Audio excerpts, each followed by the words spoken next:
Hey everybody, welcome to Barter Hordes. My name is Robert and I'm going to do a Friday Reads video. I've been watching these for a while, but I've never actually done one. And I've started to realize that maybe some shorter wrap-ups on the books that I've been reading and am currently reading might be a little bit more appealing than the individual longer reviews I've been doing. And so I'm going to give that a shot today and see how it goes. One of the reasons I did this is because I had read a book about a week ago when I was on my trip to Durham that I never even talked about on the channel because I didn't really have anything to pair it with. So I figured I would start off with that. About a week and a half ago, I read Silk Roads. It's a New History of the World by Peder Frankopan. I did this one on audio, which I don't recommend, not because the audio version was not any good. It's just there is so much detailed information in this book that unless I was going to read it along with the audio, I just got distracted too often by other things while I was listening, and I missed complete sections. And so I didn't really stick with it the same way I would on a traditional audiobook. It is an awfully long book. It's 24 hours on audio, but since I had a very long drive both ways, it worked out pretty well in the car for that. There's lots of people yakking over here, so if you can hear that, I apologize. I think they're leaving. It is what it says in the subtitle. It is a new history of the world, but it's focused on the Silk Roads history, those avenues of trading and cultural exchange that started in the East, in the ancient world, and spread to the West. And Frankopan is doing it with the idea that we're seeing a shift in power and attention in the world today, back from the West to the East again, which of course is where it started in his book. This is especially true if you look at what China is doing now, building some of the deep water ports it's building to expand its own trading, but also its ability to use these ports as military bases. And so there's a new attempt at a set of Silk Roads. And so if you're interested in world politics or trade, that's an interest for you today. But this is kind of a history of all that, how it's shifted over time from the East to the West, and now gradually starting to shift back to the East. It's a fascinating history. There's so much in here that I had no idea about. For me, not being able to pay close attention to it while I was listening to it, the parts that appealed the most were, of course, the ones that were taking place since I've been born and things that I knew a little bit about. So that was really fascinating. And then when I got back here to Florida, I bought a paper copy and went back through some of the sections that I don't feel like I got a lot out of in the audio version. It's a wonderfully done book. It is very long and detailed, and there's no way to keep all the details straight in your head unless you just know all this history, which I do not. But I really found it interesting, and it's sparked my interest in wanting to read some more nonfiction each month, which is one of the reasons I started that nonfiction group that I'm going to be doing. So that was what I read last week. This week, in fact, just a couple hours ago, I finished my buddy read with Claire from Claire Reads Books. It's Thomas Hardy's last novel, Jude the Obscure. It's sad to me that that's Hardy's last novel. He lived another 45 years after it was published, and he gave up on fiction because the late Victorian society completely rejected his last novel, and he was really butthurt about that. And I can't say I blame him.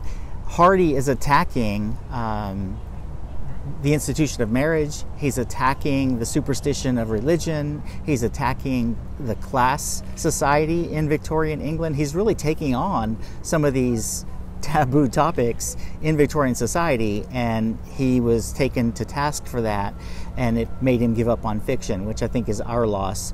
But if you've read any Thomas Hardy, it is suitably dark. It is, like all of his major books, a tragedy.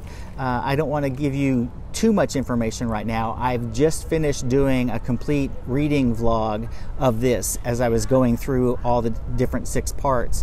And so rather than talk about it again now, I'll be posting that vlog in a day or two when I finish editing that. So be on the lookout for that if you're interested. I will warn you ahead of time though, it is not spoiler free. It's spoiler heavy. So if you've read Jude the Obscure already, already, or you just want to know what it's about, go ahead and watch that vlog when it comes out. If you don't want to know what it's about in detail, that's probably one to skip.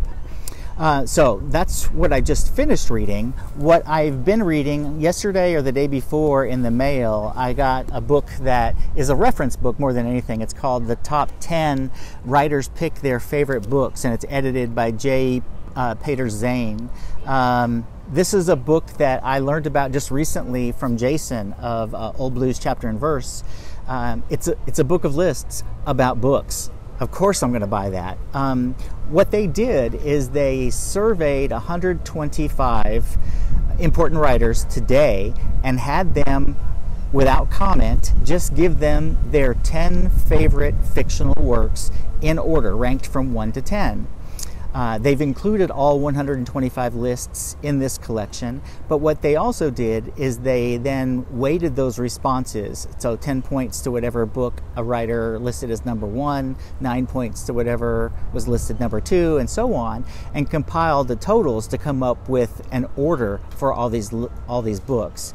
And in total, there are, I think, 550 some odd books that were mentioned at least once in these lists.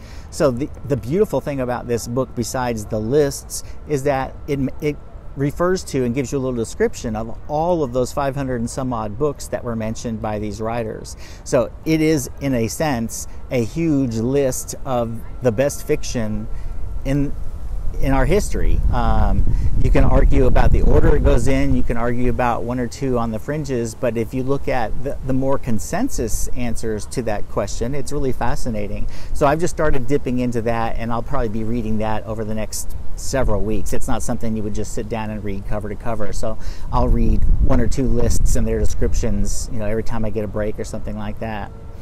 And the other book that I'm going to start tonight, I have not started reading it yet, is Miss Boston and Miss Hargreaves by Rachel Malik. It is one of the 6 titles that has been shortlisted for the Walter Scott Prize for historical fiction. And I honestly don't know a single thing about what the subject of this novel is. I just decided I would read all 6 of the shortlisted titles because I'm interested in historical fiction. I'm interested in the historical fiction way more than I'm interested in who wins the prize, but the prize is always just a side interest.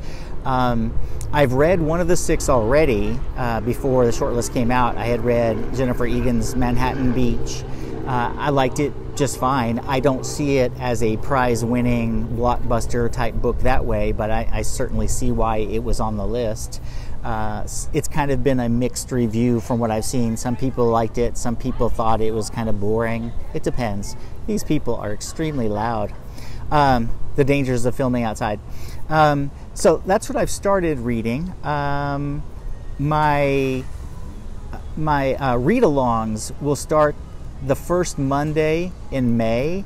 I think I'll start in the order that I explained them in my last video. I'll be doing the video, or the read for the 100 Essential Novels first. So the first Monday in May is when I'll start that, and I'll plan on posting my reaction video to that on that Saturday maybe, or maybe that Sunday, I'm not sure which, whatever fits our schedules best. And then the second week will be the 100 Great Books selection this month, which is Edith Frome. And then the third one will be the 20th Century Backlist, which is the collection of short stories Come to Me by Amy Bloom. And then the fourth Monday, I'll start the nonfiction book, which is Matthew Desmond's Evicted. So that's the order I'll take those in. And I'll start each one on Monday and put up the reaction video to that on Saturday. Somebody asked if I would do, Sarah asked if I would do a Goodreads group for those books, and I hadn't really thought about it. I certainly can. If there's enough interest in doing that, I'll be glad to set one up. Otherwise, we can just carry on our discussions in the comments of videos. But I would ask you that if you're reading along and you do a video too on these books, make sure that you let me know about it in case I don't see it. I'd really like to go take a look. Okay, I'm going to finish this video by making a plea for your help. I am thinking about doing a project maybe next year, and it's kind of inspired by watching Pamela Glass's videos on gold-seamed glass. She's been doing Veda for the month of April, a video every day in April, and to tie that to books, she's also been reading a book each day. Obviously, you have to pick somewhat shorter books to do it in an entire day. I would like to maybe do a whole year's worth of that. That might be crazy, but I at least want to explore it. And so what I would like is for you to tell me some of your favorite short books, anything, say, under 200 pages. If you just want to give me names and authors in the comments here, I'm going to see if I can compile a list where I can come up with 365 titles I would want to read in a single year. I'm not promising at this point to do it, but I'm certainly going to consider it. Okay, my battery is beeping at me and it's still noisy as heck out here, so I'm going to give this a quit for now. I hope you're having a great Friday and that your weekend is going to be spectacular. I will see you again next week with a new video. Bye.